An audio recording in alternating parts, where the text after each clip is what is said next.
দিগন্ত, নয়া দিগন্ত জাতীয় পত্রিকা, আপনার তো আন্তর্জাতিক মিডিয়া আল জাজিরায় আসা দরকার।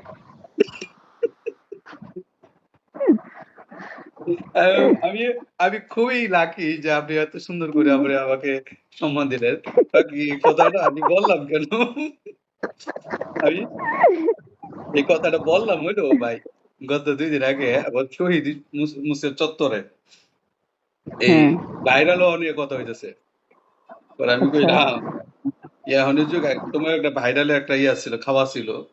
এই ভাইরাল এখন গেছে গা। এখন ভাইরাল হওয়ার অভাব নাই। ভাইরালের সঙ্গে এত ভাইরাল হইছে, এখন ভাইরালের সঙ্গে ভাইরাল হওয়ার কারণে এখন ভাইরালদের আর খাওয়া নাই। এখন হলো হুম। এলেমের দৌড়। যার যেমন এলেম আছে এই এলেমে তারা আগায় নিবে। জ্ঞান আর বুঝপত্তি মানুষ ট্রেন, এখন জানে। একজন হ্যাঁ, একজন সাধারণ পাবলিক এটা বুঝে না। গ্রাম অঞ্চলে বাকি কথাটা আমি বললাম কেন? আমি আপনি হুম, তো সাংবাদিকদের চেয়ে অনেক উপরে আছেন। তাই। হ্যাঁ। আহ আন্তর্জাতিক মানের সাংবাদিক আর এই যে পল্লীতে থাকা, পইড়া থাকা গ্রামের প্রত্যন্ত অঞ্চলে এই মসজিদ কেন্দ্রিক ০.৫ ঘন্টার বক্তা। হ্যাঁ এটা মিয়া, শুনছেন? না না, ভুল কথা কইতেছেন, ঠিক কথা কইতেছেন। হুম, না আলহামদুলিল্লাহ। আল্লাহ শুকরিয়া। প্রত্যেকের স্থানে ভালো আছে এটাই অনেক শুকরিয়া।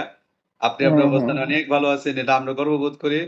আমাকেও আপনি মহব্বত করেন সেই হিসাবে আমিও আপনার এই মহব্বতের জন্য আন্তরিক শুভেচ্ছা। হুম, আলহামদুলিল্লাহ। তো কি সব মিলিয়ে আছেন ভালোই না? আচ্ছা, আলহামদুলিল্লাহ। পরে ডলারের ভাগটা আমি কিভাবে পাবো ভাই? ডলারের ভাগ কিভাবে নিবেন তাই বলেন। ডলার তো আপনি $1 দিবেন হয় নাই। কিভাবে? যিনি দিচ্ছেন, যিনি নিত ওনার মতো করে দিবেন। আমরা তো হ্যাঁ যেভাবে দিব। দিই এভাবে দিব। কারণ আমার নিয়ে একটা কলম-টলম লিখে দেন যে আন্তর্জাতিক মানের একজন বক্তা আমার বন্ধু, হ্যাঁ? এই অমুক তমুক দিলে তো ভাইরাল হইলাম। এমন তো হুম, চেষ্টা করে পারতেছেন আপনার উজলে যদি ভাইরাল-টাইরাল হয়ে যেতে পারি। এরা আন্তর্জাতিক মানের বক্তা তো। হুম। অথবা দিয়ে দিলাম। আর ট্রেন তো বেশিক্ষণ চলে না, যতদিন ট্রেন থাকে অতদিন চলে, পরে আবার খাওয়া হুম। থাকে না।